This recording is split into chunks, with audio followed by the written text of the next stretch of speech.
Binalaan naman ni Pangulong Duterte mga teroristang gustong magasik ng karahasan sa Pilipinas sa talumpati ng Pangulo sa pagbubukas ng 2017 Palarong Pambansa sa Antique kahapon. Kinundina niya ang di makataong gawain ng mga terorista. Huwag daw siyang hamunin ng mga ito dahil kayang-kaya niya raw kumain ng mga terorista. Dagdag pa ni Pangulong Duterte, huwag siyang pilitin ng mga terorista na magdeklara ng martial law sa Mindanao. Pagkat hindi raw niya gusto magkaroon ng martial law, oras na magdeklara siya at may patupad ito, titiyakin daw ng Pangulo na matatapos ang lahat ng problema doon. Kainin pa kita sa harap ko. Bigyan mo lang ako suka pati asin. I'll eat you. Totoo.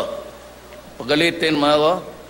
Bigyan mo ako ng terorista. Bigyan mo ako asin pati suka. Kakainin ko yung atay niyan.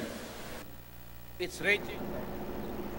Samantala, may higit 10 atleta naman ang nahimatay sa gitna ng opening ceremony dahil sa matinding init.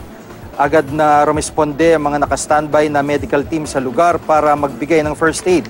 Sa pagpapatuloy ng palaro kanina, wala namang nahimatay o nahilo, pinayagan na ang pagpasok ng mga water bottle na ibinawal kahapon dahil sa seguridad sa pagdating ni Pangulong Duterte.